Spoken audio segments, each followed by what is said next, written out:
പവിത്രം 2ന്റെ episode 1 നമ്മുടെ വിക്രത്തിനെ ജീവപര്യന്തം ശിക്ഷിച്ചിരിക്കുകയാണ് കോടതി. ആ കൊലക്കേസില് എന്ത് ചെയ്തിട്ടാണല്ലേ പാവം. ആ വിവരം അറിഞ്ഞ് ചങ്ക് പൊട്ടി തകർന്നിരിക്കുകയാണ് നമ്മുടെ വിക്രത്തിന്റെ അമ്മ വേദ. ഒരു പിടിയും ഒരു ഗതിയും പരഗതിയും ഇല്ലാതെ തന്റെ കുഞ്ഞിനെ പ്രസവിക്കാനും ആ കുഞ്ഞിനെ എങ്കിലും നോക്കി വളർത്താനുമായിട്ട് വിക്രത്തിൽ നിന്നും നാട്ടുകാരിൽ നിന്നും ശത്രുക്കളിൽ നിന്നും എല്ലായിടത്തു നിന്നും ഓടി ഒളിച്ച് ന്യൂഡൽഹിയിലോട്ട് പോവാണ്. അതെ, പക്ഷേ നമ്മുടെ വേദയെ അവിടെ പോലും വിടാതെ പിന്തുടരുകയാണ് ശത്രുക്കള്. എന്തായിരിക്കുമല്ലേ ഇനി അങ്ങോട്ടുള്ള വേദയുടെ അവസ്ഥ? ആകെ മൊത്തം കഷ്ടത്തിലാണ്. നമ്മുടെ വിക്രത്തിന്റെ അവസ്ഥയിൽ ആകെ മനം തൊന്ത് ആകെ മൊത്തം മനസ്സില് വിഷമവും കല്ലും പേറി നടക്കുവാണ് വിക്രത്തിന്റെ അമ്മ. അവരാകെ മൊത്തം അങ്ങ് അവശയായിരിക്കുകയാണ്. നമ്മുടെ വേദ ആകെ മനം നൊന്ത് കഴിഞ്ഞ് വിക്രം ഇന്നല്ലെങ്കിൽ നാളെ പുറത്തിറങ്ങുമെന്ന് പറഞ്ഞ് കാത്തിരിക്കുകയാണ്. വിക്രത്തിൽ നിന്നും ഒത്തിരി ദൂരത്തോട്ട് പോയെങ്കിലും ഇന്നോ നാളെയോ വിക്രം പുറത്തിറങ്ങുമെന്ന് പറഞ്ഞ് കാത്തിരുന്നപ്പോഴാണ് കോടതി ആ ഒരു ഉത്തരവ് പുറത്തു വിടുന്നത്. വിക്രത്തിനെ ജീവപര്യന്തം ശിക്ഷിക്കാനായിട്ട് വിധിച്ചിരിക്കുകയാണ്. അങ്ങനെ ആകെ മൊത്തം കഥയിലെ തുടക്കത്തിൽ തന്നെ ട്വിസ്റ്റും വിഷമഘട്ടവും നിറഞ്ഞ ഒരു കഥയിലൂടെയാണ് പവിത്രം 2 സ്റ്റാർട്ട് ചെയ്തിരിക്കുന്നത്. ജൂലൈ 13 ഇന്നത്തെ വിക്രത്തിന്റെയും വേദയുടെയും പവിത്രത്തിന്റെ എപ്പിസോഡിന്റെ വിശേഷങ്ങളുമായിട്ടാണ് ഞാൻ വന്നിരിക്കുന്നത്. So welcome back to moonlight media max. I am Ansif. Video ആദ്യമായിട്ട് കാണുന്നവർ ചാനൽ സബ്സ്ക്രൈബ് ചെയ്യണം, ലൈക്ക് ചെയ്യണം, ഷെയർ ചെയ്യണം. നിങ്ങളുടെ അഭിപ്രായങ്ങൾ മസ്റ്റായിട്ട് താഴെ കമന്റ് ചെയ്യണം. ഇതുപോലത്തെ സീരിയലിന്റെ അപ്ഡേറ്റ്സിനും റിവ്യൂസിനും എക്സ്പ്ലനേഷൻസിനും ഒക്കെ ആയിട്ട് ഇപ്പൊ തന്നെ നമ്മുടെ FB പേജും ഇൻസ്റ്റാ പേജും മറക്കാതെ ഫോളോയും ചെയ്യണം. വീഡിയോ ഹൈപ്പ് ചെയ്യാൻ മറന്നു പോവരുത്. അങ്ങനെ നമ്മുടെ സീസൺ 2 തുടങ്ങുന്ന സമയത്ത് തന്നെ കാണിക്കുന്നത് നമ്മുടെ വേദ ഒരു ഓട്ടോയിൽ ഇരിക്കുവാണ്. ഓപ്പോസിറ്റ് നമ്മുടെ വിക്രം എന്ത് ചെയ്യാണ്, പോലീസിന്റെ വാഹനത്തിൽ ഇരിക്കുവാണ്, പോലീസ് ജീപ്പിൽ ഇരിക്കുക. അങ്ങനെ വേദ ഇങ്ങനെ സ്വന്തമായിട്ട് ചിന്തിക്കുക, ഒന്നും അവസാനിച്ചിട്ടില്ല, ഇതൊന്നും ഒരു അവസാനമായിരിക്കുകയുമില്ല. രണ്ട് തരം തടവറയിലേക്കുള്ള യാത്രകളിലേക്കാണ് നമ്മൾ പോയിക്കൊണ്ടിരിക്കുന്നത്. ഇനി നമ്മൾ കാണുമോ എന്ന് അറിയത്തില്ല. ഒരു മരത്തിന്റെ തന്നെ ചില്ലകളിലിരുന്ന് കാണാൻ എന്താ പറയാ, ഒരു കയ്യെത്താ ദൂരത്തിരിക്കുന്ന ആ ഒരു രീതിയിലേക്ക് എത്തുമോ എന്നുള്ളത് അറിയില്ല. വീണ്ടും ഇനി കൂട്ടുകൂടാൻ കഴിയുമോ എന്നുള്ളത് അറിയില്ല. പിന്നെ എന്താണ് ഇനി നടക്കാൻ പോകുന്നതെന്ന് ആകെ ഒരു പിടിയുമില്ല. പക്ഷെ ഈ വേതാളത്തിന്റെ ഉള്ളിൽ ഇപ്പോഴും വിക്രമാദിത്യൻ തിരിച്ചു വരുമെന്ന് ഒരു ഉറപ്പുണ്ട് എന്നിങ്ങനെ പറയുകയാണ് നമ്മുടെ വേദ. എന്നിട്ട് വേദ പോകുന്ന ഓട്ടോ ഒരു വഴിയെ പോകുന്നു. നമ്മുടെ വിക്രത്തിനെയും കൊണ്ട് ജയിലിലേക്ക് പോകുന്ന ജീപ്പ് മറ്റൊരു വഴിയെ പോവാണ്. പിന്നെ കാണിക്കുന്നത് ന്യൂഡൽഹിയാണ്. ന്യൂഡൽഹിയിൽ ഒരു പോലീസുകാരനും, ഒരു മലയാളി പോലീസുകാരനും അദ്ദേഹത്തിന്റെ വൈഫും കൂടി എന്ത് ചെയ്യാണ്, ഒരു മാളിന്റെ ഫ്രണ്ടിൽ വന്ന് ഇറങ്ങുകയാണ്. അങ്ങനെ ഈ പോലീസുകാരനെ ചുറ്റിപ്പറ്റി കുറേ കോൺസ്റ്റബിൾ പോലീസ് നിൽക്കുവാണ്. അങ്ങനെ നമ്മുടെ ഈ പോലീസുകാരന്റെ ഭാര്യ ഗർഭിണിയാണ്. പുള്ളിക്കാരി പറയാണ്, തരുൺ എന്താ ഇത്, നമ്മൾ എവിടെ പോയി കഴിഞ്ഞാൽ ഈ പ്രൊട്ടക്ഷൻ എന്തിനാ ആള് കൂടെ വരുന്നത്, വല്ലാത്ത ശല്യമാണല്ലോ ഇത്, സ്വസ്ഥമായിട്ടൊന്ന് ഷോപ്പിംഗ് ചെയ്യാൻ പോലും പറ്റില്ലല്ലോ എന്നിങ്ങനെ പറയാ. അങ്ങനെ നമ്മുടെ തരുൺ എന്ത് ചെയ്യാണ്, നേരെ പോയിട്ട് പറയുന്നത്, എനിക്ക് പ്രൊട്ടക്ഷൻ ഒന്നും വേണ്ട, നിങ്ങൾ നിങ്ങളെ കാര്യം നോക്കി പോകാൻ ഹിന്ദിയിൽ പറയാണ്. അത് സാർ മുകളിൽ നിന്നുള്ള ഓർഡറാണ്, അത് മുകളിൽ നിന്നായാലും താഴെ നിന്നായാലും എനിക്ക് നിങ്ങളുടെ ആരുടെയും പ്രൊട്ടക്ഷൻ വേണ്ട എന്ന് പറഞ്ഞിട്ട് എന്ത് ചെയ്യാണ്, നമ്മുടെ തരുണും വൈഫും കൂടി നേരെ ഷോപ്പിംഗ് മാളിനകത്തോട്ട് കയറുവാണ്. അപ്പൊ ഷോപ്പിംഗ് മാളിനകത്തോട്ടൊക്കെ കയറുമ്പോൾ ഒരു ഗുണ്ട നോക്കി നിൽക്കുവാണ് നമ്മുടെ തരുണിനെ. എന്നിട്ട് വിളിച്ച് ഇൻഫോം ചെയ്യാണ്, ഹിന്ദിയിൽ ഇൻഫോം ചെയ്യാണ്, അയാൾ കയറിയിട്ടുണ്ട്, ഒറ്റയ്ക്കാണുള്ളത്, എന്താ ചെയ്യേണ്ടത്, അയാളെ ഉപദ്രവിക്കട്ടെ, അറ്റാക്ക് ചെയ്യട്ടെ എന്നിങ്ങനെ ചോദിക്കുക. അങ്ങനെ നമ്മുടെ തരുണും ഭാര്യ രാധികയും കൂടെ എന്ത് ചെയ്യാണ്, മാളിനകത്തേക്ക് കയറി നേരെ കുട്ടികളുടെ സെക്ഷനിലേക്ക് പോവാണ്. നമ്മുടെ പോപ്പീസിന്റെ സെക്ഷനിലേക്ക്, ഡ്രസ്സുകളും കളിപ്പാട്ടങ്ങളും ഒക്കെയുള്ള സെക്ഷനിലോട്ട് പോവാ. നമ്മുടെ രാധിക, അതായത് ഈ പോലീസുകാരന്റെ ഭാര്യ ഗർഭിണിയാണല്ലോ. അപ്പൊ എന്തിനാണ് ഇങ്ങനെ ഡെയിലി കളിപ്പാട്ടങ്ങളും ഡ്രസ്സുകളും ഒക്കെ എടുക്കുന്നതെന്ന് ചോദിക്കുക. അപ്പോഴത്തേക്കും നമ്മുടെ രാധിക പറയാണ്, അത് നമ്മുടെ കുഞ്ഞിന് വേണ്ടിയിട്ടല്ലേ, നമ്മുടെ കുഞ്ഞിങ്ങനെ വളർന്നു വരുമ്പോൾ നമുക്ക് പറയാമല്ലോ, ഇത് നിനക്ക് 2 മാസം ഉള്ളപ്പോൾ എടുത്തതാ, ഇത് നിനക്ക് 5 മാസം ഉള്ളപ്പോൾ എടുത്തതാ, ഇത് നിനക്ക് 8 മാസം ഉള്ളപ്പോൾ എടുത്താന്നൊക്കെ പറയാലോ എന്നിങ്ങനെ ചോദിച്ച് ഓരോ തുണികളൊക്കെ ആയിട്ട് ഇങ്ങനെ എടുത്ത് കാണിച്ചുകൊണ്ടിരിക്കുക. അപ്പോഴത്തേക്കും നമ്മുടെ തരുൺ പോലീസ് എന്ന് ചിരിച്ചിട്ട് പറയണം, ഇതൊക്കെ കേൾക്കുമ്പോൾ എനിക്ക് ഉർവശിയുടെ പണ്ടത്തെ ഒരു സിനിമയാണ് ഓർമ്മ വരുന്നത്, ആ സിനിമയിലെ ഡയലോഗാണ്, ഇതൊക്കെ വട്ട് എന്നല്ലാതെ എന്ത് പറയാൻ എന്നിങ്ങനെ പറയാ. അപ്പോഴത്തേക്ക് രാധിക പറഞ്ഞ, എന്താ എനിക്ക് വട്ടാണെന്നാണോ പറഞ്ഞിരുന്നത്, ഒന്നുമില്ല, ഞാൻ ചുമ്മാ പറഞ്ഞാണ് എന്നിങ്ങനെ പറയാണ്.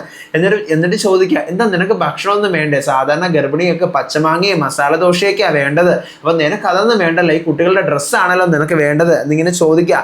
അപ്പോഴത്തേക്കും നമ്മുടെ ഭാര്യ പറയുക, അത് ആക്ച്വലി അതൊക്കെ സിനിമകളിലെ കഥയല്ലേ. സിനിമയിലല്ലേ ഭാര്യ ഗർഭിണിയാകുമ്പോൾ എടുത്ത് കറക്കുന്നതും വയറ്റിൽ ചെവി വെച്ച് നോക്കുന്നതും. ജീവിതത്തിൽ അങ്ങനെ നടക്കോ? ഷേ എന്നിങ്ങനെ പറയാ നമ്മുടെ പോലീസ്. ഈ ഷേ തന്നെയല്ലേ ജീവിതത്തിൽ നടക്കുന്നത് എന്നിങ്ങനെ പറയാ. എന്നിട്ട് വീണ്ടും ഒരു ലോറി ഒരു കാറിന്റെ കളിപ്പാട്ടം എടുത്തിട്ട് തരുൺ ചോദിക്കുക, ഇത് നമുക്ക് വാങ്ങിച്ചാലോ? അതൊന്നും വേണ്ട, ചേട്ടന് ഇഷ്ടം പെൺകുട്ടികളെ അല്ലേ, അപ്പോൾ പെൺകുട്ടിക്ക് കളിക്കാനുള്ളതല്ലല്ലോ കാറ് എന്നിങ്ങനെ പറയാണ്. എന്നിട്ട് പിന്നീട് എന്ത് ചെയ്യാണ്, നമ്മുടെ തരുണും രാധികയും കൂടെ ഷോപ്പ് ചെയ്തുകൊണ്ടിരിക്കുമ്പോഴത്തേക്കും ഷോപ്പിംഗ് നിൽക്കുമ്പോഴത്തേക്കും പെട്ടെന്ന് നമ്മുടെ തരുൺ ഒരു ഗുണ്ടയെ കാണുവാണ്. അപ്പം എന്തോ വശപ്പശ കണ്ടെന്ന് നമ്മുടെ തരുണിന് മനസ്സിലാവുന്നു. അങ്ങനെ തരുൺ പറയാണ്, രാധിക നമുക്ക് ഇവിടെ നിന്ന് പോയാലോ എന്ന് ചോദിക്കുക. അതെന്താ ഇത്ര വേഗം? അതെനിക്കൊരു അർജന്റ് ഉണ്ടെന്ന് പറയാം. എന്നിട്ട് നേരെ ബില്ലിംഗ് സെക്ഷൻ്റെ അവിടെ വന്നിട്ട് ഈ സാധനങ്ങളൊക്കെ പിന്നെ എടുത്തോളാം, നമ്മൾ പോവാണ് എന്ന് പറഞ്ഞ് രാധികയും വിളിച്ച് അവിടെ നിന്ന് ഗുണ്ടകളുടെ കണ്ണ് വെട്ടിച്ച് നേരെ മറ്റൊരു ഷോപ്പിനകത്ത് പോയി കയറുക, മാളിനകത്തുള്ള. എന്നിട്ട് നമ്മുടെ തരുൺ പറയാണ്, പോലീസിന്റെ ID കാർഡ് കാണിച്ചിട്ട് പറയണം, ഞാൻ പോലീസാണ്, ഞാൻ ഈ കടയ്ക്ക് ഷട്ടർ ഇടാൻ പോവാണ്, ഞാൻ തിരിച്ചു വരുന്നവരെ ഷട്ടർ തുറക്കരുതെന്ന് പറയുക. അപ്പോഴത്തേക്ക് രാധിക ചോദിക്കുക, എന്താ ചേട്ടാ എന്താ പ്രശ്നം എന്ന് ചോദിക്കുക. അപ്പോഴത്തേക്ക് ഒന്നുമില്ല എന്ന് പറഞ്ഞ് രാധികയെ അതിനകത്ത് നിർത്തിയിട്ട് ആ കട പുറത്ത് നിന്ന് ഷട്ടർ ഇട്ടിട്ട് എന്ത് ചെയ്യാണ്, ഗുണ്ടകളുടെ അടുത്തേക്ക് പോവാണ് നമ്മുടെ തരുൺ. ഗുണ്ടകളെ എല്ലാം തല്ലി അവരുടെ എല്ലാം ഒടിക്കുകയാണ്. ഓരോരോ ഗുണ്ടകളായിട്ട് വന്നുകൊണ്ടിരിക്കുമ്പോൾ എന്ത് ചെയ്യാണ്, നമ്മുടെ തരുൺ അവരെ എല്ലാം ഒടിച്ച് അടുത്തൊരു ഗുണ്ട അവിടെ നിന്ന് ഓടി രക്ഷപ്പെടുമ്പോൾ അവന്റെ പിന്നാലെ പോവാണ്. അപ്പൊ രാധികയ്ക്ക് ഇത് എന്താ നടക്കുന്നതെന്ന് അറിയത്തില്ല ഈ ഷട്ടറിന് പുറത്ത്. അങ്ങനെ രാധിക കടയുടെ ഷട്ടർ തനിയെ പൊക്കുമ്പോൾ തന്നെ വയറിലാകെ ഒരു അസ്വസ്ഥതയാവുന്നു, നിറവയറോട് നിൽക്കുവാണ്. അങ്ങനെ ആ വയറിലൊന്ന് താങ്ങി പിടിച്ചുകൊണ്ട് നോക്കുമ്പോൾ ഗുണ്ടകളുടെ പിറകെ ഓടുന്ന തന്റെ ഭർത്താവായ പോലീസിനെ കാണുവാണ്. ചേട്ടാ അവിടെ നിൽക്ക് എന്ന് പറഞ്ഞ് എന്ത് ചെയ്യാണ്, നമ്മുടെ രാധിക പിന്നാലെ ഓടുവാണ്. രാധിക പിന്നാലെ ഓടുമ്പോൾ നമ്മുടെ ഗുണ്ടകളുടെ പിന്നാലെ ഈ പറയുന്ന തരുൺ പോയി അവരുടെ കഴുത്തെല്ലാം ഇങ്ങനെ ഒടിച്ച് മടക്കുവാണ്. അപ്പൊ രാധിക പ്രഗ്നന്റ് ആയ ഒരു ലേഡിയല്ലേ, അപ്പോൾ അത് കണ്ടപ്പോഴത്തേക്ക് ചേട്ടാ നിർത്ത് പറഞ്ഞിട്ട് അങ്ങനെ ആ ഒരു ഷോക്കിൽ പെട്ടെന്ന് ഇങ്ങനെ കഴുത്തൊക്കെ ഒടിക്കുന്ന ശബ്ദമൊക്കെ കേട്ടിട്ട് രാധിക തല കറങ്ങി വയറിടിച്ച് നിലത്ത് വീഴാണ്. അപ്പൊ തന്നെ രാധികയുടെ കാലിലൂടെ ബ്ലഡ് ഇങ്ങനെ ഒഴുകേണ്ടടുത്തുനിന്ന് ഒഴുകി വരുന്നുണ്ട്. കാര്യമല്ല ഏതാണ്ട് തീരുമാനമായി. പെട്ടെന്ന് തന്നെ എന്ത് ചെയ്യുക, നമ്മുടെ ഭർത്താവായിട്ടുള്ള തരുൺ ഇത് കണ്ടോണ്ട് ഓടി വരുവാണ്. രാധിക എന്ത് പറ്റി എന്ന് ചോദിച്ചുകൊണ്ട് രാധിക എടുത്ത് നേരെ അടുത്തുള്ള ഹോസ്പിറ്റലിലേക്ക് കൊണ്ടുപോകുക. ആംബുലൻസിൽ നിന്ന് രാധിക നേരെ ഹോസ്പിറ്റലിലേക്ക് കയറ്റുവാണ്. ആ ആംബുലൻസ് നിറയെ ബ്ലഡാണ്, ബ്ലീഡിങ് തുടങ്ങിക്കഴിഞ്ഞിരിക്കുകയാണ്. അപ്പോൾ പിന്നീട് കാണിക്കുന്നത് 9 മാസങ്ങൾക്ക് മുൻപ് നടന്നൊരു കഥയാണ്. 9 മാസങ്ങൾക്ക് മുമ്പ് നമ്മുടെ വേദയിലോട്ട് വരുവാണ്. നമ്മുടെ വേദ തിരുവനന്തപുരത്തെ റെയിൽവേ സ്റ്റേഷനിൽ വന്ന് അവിടെ നിന്ന് ട്രെയിൻ കയറുവാണ്. ന്യൂഡൽഹിയിലേക്കുള്ള ട്രെയിൻ കയറി നേരെ ന്യൂഡൽഹിയിൽ വന്ന് ഒരു ഊബറും എടുത്ത് ഫ്രണ്ട് ആയിട്ടുള്ള ശ്രേയയുടെ അടുത്ത് വരുവാണ്. എന്നിട്ട് നേരെ ശ്രേയയുടെ വീടിന്റെ മുകളിലെ ടെറസിൽ വന്നിട്ട് പറയുക, എനിക്കറിയില്ല എങ്ങോട്ടേക്കാണ് പോകേണ്ടിയിരുന്നതെന്ന്. എൻ്റെ ബാഗും സാധനങ്ങളും എല്ലാം പെറുക്കിക്കൊണ്ട് ഞാൻ റെയിൽവേ സ്റ്റേഷനിലെത്തിയപ്പോൾ ന്യൂഡൽഹിയിലേക്കുള്ള ട്രെയിൻ കണ്ടു, ഞാൻ കയറി. പിന്നെ എനിക്ക് ഓർമ്മ വന്നത് നിന്നെയാണ്, അതാ ഞാൻ ഇങ്ങോട്ട് വന്നത്. എനിക്ക് വേറെ ഒരു വഴിയില്ല ശ്രേയ, എൻ്റെ കുഞ്ഞിനെ എനിക്ക് എങ്ങനെയെങ്കിലും പ്രസവിച്ച് നല്ല രീതിയിൽ വളർത്തണം.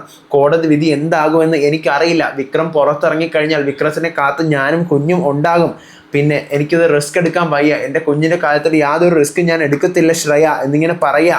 ഇതേ സമയം നമ്മുടെ വിക്രത്തിനെ കാണിക്കുകയാണ്. വിക്രം ജയിലിലാകെ ഭ്രാന്ത് പിടിച്ച് അലറുകയാണ്. ഇതേ സമയം നമ്മുടെ വേദ എന്ത് ചെയ്യുവാണ്, വേദയും കൂട്ടി നമ്മുടെ ശ്രേയ ഓരോരോ ജോലികൾക്കായിട്ട് കൊണ്ടുപോവാണ്.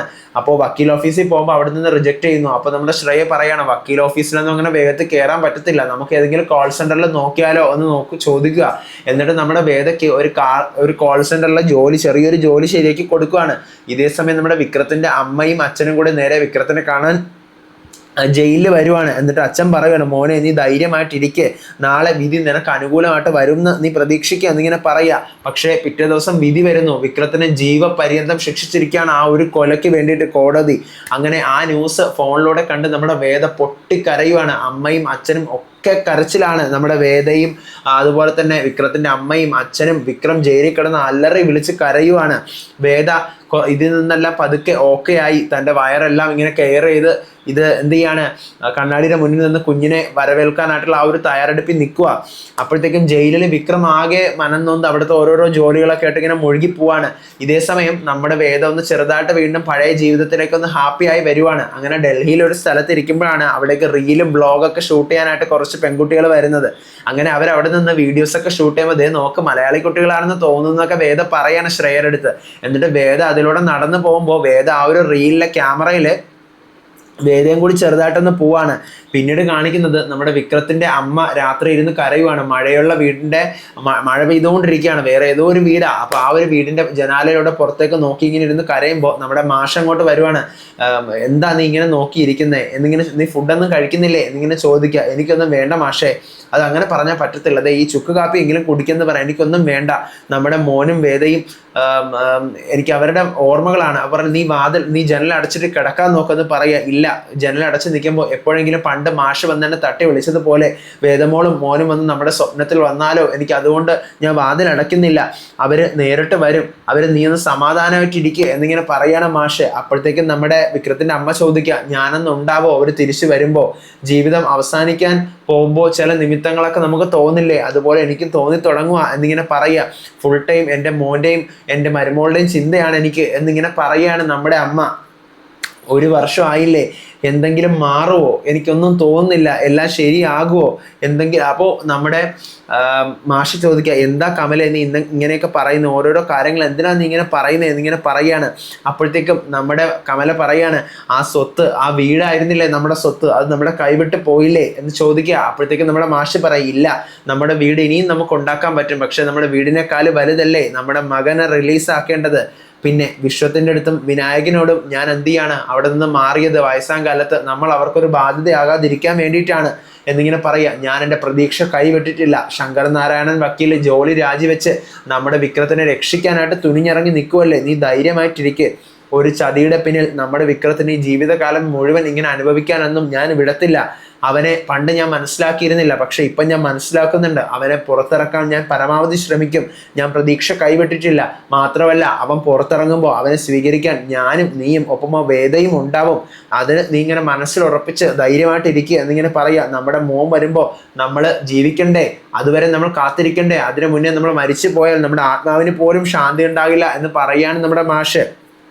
നീ മെഡിസിൻ കഴിച്ച് കിടക്കാൻ നോക്കെന്ന് പറഞ്ഞ് മെഡിസിൻ കൊടുത്തിട്ട് വീണ്ടും ജനാലയെല്ലാം അടയ്ക്കുവാണ് നമ്മുടെ മാഷ്. അപ്പോഴത്തേക്കും നീ കിടന്നുറങ്ങും, നാളെ ഹോസ്പിറ്റലിൽ പോകാനുള്ളതല്ലേ എന്ന് പറയുക. അപ്പം നമ്മുടെ കമല പറയാണ്, നിങ്ങൾ അങ്ങോട്ട് പോവാ, അത് ഞാൻ ട്യൂഷൻ കുട്ടികളുടെ പേപ്പർ നോക്കാനുണ്ട്, ടെസ്റ്റ് പേപ്പർ, അപ്പോൾ അത് നോക്കാൻ പോവാ. അപ്പോൾ പറയാ, എനിക്ക് എന്തെങ്കിലും സംഭവിച്ചാൽ വിശ്വന്റെ കൂടെ നിങ്ങൾ പോയി താമസിക്കണം. അവൻ്റെ ഭാര്യ പറയുന്നത് നിങ്ങൾ കാര്യമാക്കണ്ട. പിന്നെ എന്നെ തീക്കൊള്ളി വെക്കാൻ വിക്രത്തിന് ജയിലിൽ നിന്ന് കൊണ്ടുവരണം. അതിനുവേണ്ടി എത്ര ദിവസം ഞാൻ മോർച്ചറിയിൽ കിടക്കേണ്ടി വന്നാലും കുഴപ്പമില്ല. പിന്നെ എൻ്റെ ചിതാഭസ്മം ഒഴുക്കാൻ സമയത്ത് വേദയും കൂട്ടിക്കൊണ്ട് വരണം എന്നൊക്കെ പറഞ്ഞിങ്ങനെ പിച്ചുമ്പയും പറഞ്ഞുകൊണ്ടിരിക്കുക. നീ ഒന്ന് സമാധാനിക്ക് കമലെ, നീ ഇതൊന്നും ആലോചിച്ചിങ്ങനെ വിഷമിക്കല്ലേ എന്നിങ്ങനെ ചോദിക്കുക. എന്നിട്ട് നമ്മുടെ കമലയെ കിടത്തി ഉറക്കുവാണ് മാഷ്. പിന്നീട് പിറ്റേ ദിവസം രാവിലെ നമ്മുടെ പിന്നെ കാണിക്കുന്ന ക്യാരക്ടേഴ്സിനെ ആക്ച്വലി ഞാൻ പവിത്രം 1 കണ്ടിട്ടില്ല, അപ്പോൾ അതുകൊണ്ട് എനിക്ക് അറിയത്തില്ല ഇനി നമ്മുടെ വേദയുടെ സഹോദരനാണോ എന്ന് അറിയില്ല. അപ്പോൾ ഒരു ഫോൺ കോൾ വരുവാണ്. അപ്പോൾ ഞാൻ നിന്റെ ഫോണിലേക്ക് ഒരു സംഭവം അയച്ചിട്ടുണ്ട്, എടുത്ത് നോക്ക്. എൻ്റെ അച്ഛൻ്റെ മരണത്തിൻ്റെ പിന്നിൽ കാരണക്കാരിയായ അവളെ കിട്ടിയിട്ടുണ്ട്, അവളിപ്പോൾ എവിടെയാണെന്ന് പിടിയിട്ടിട്ടുണ്ട്, അവളിപ്പോൾ ന്യൂഡൽഹിയിലാണ് എന്ന് പറഞ്ഞുകൊണ്ട് വീഡിയോ അയച്ചു കൊടുത്തിരിക്കുക. ഒരു റീല് കണ്ടപ്പോഴാണ് എനിക്കത് കിട്ടിയതെന്ന് പറയുകയാണ്. അങ്ങനെ ആ വീഡിയോ എടുത്ത് പ്ലേ ചെയ്യുവാണ്. നമ്മുടെ വേദയുടെ സഹോദരനാണോ എന്തോ എനിക്ക് അറിയത്തില്ല, ഞാൻ സീസൺ 1 കണ്ടിട്ടില്ല കേട്ടോ. അപ്പോൾ അത് നോക്കിയിട്ട്, ആ വേദ നിനക്കിട്ട് ഞാൻ വെച്ചിട്ടുണ്ട് എന്ന് പറഞ്ഞ് അയാളിങ്ങനെ ചിരിച്ചുകൊണ്ടിരിക്കുകയാണ്. അങ്ങനെ വേദ ന്യൂഡൽഹിയിലാണ് ഉണ്ടെന്നുള്ള കാര്യം ഈ ശത്രുക്കൾക്ക് മനസ്സിലാവുകയാണ്. പിന്നീട് കാണിക്കുന്ന നമ്മുടെ വേദയും അതുപോലെ തന്നെ ശ്രേയയും കൂടി ഹോസ്പിറ്റലിലെ ചെക്കപ്പിനായിട്ട് ന്യൂഡൽഹിയിലോ ഹോസ്പിറ്റലിലേക്ക് പോവാണ്. ഇവിടെ വെച്ചിട്ടാണ് എപ്പിസോഡ് 1 അവസാനിക്കുന്നത്. അടുത്ത എപ്പിസോഡ് നിങ്ങൾക്ക് വേണമെങ്കിൽ ഞാൻ അപ്ലോഡ് ചെയ്യാം, മറക്കാതെ നിങ്ങൾ കമൻറ്റ് ചെയ്യണം. അടുത്ത വീഡിയോ ആയിട്ട് വരാം, വിശേഷമായിട്ട് വരാം. അതുവരേക്കും ബൈ.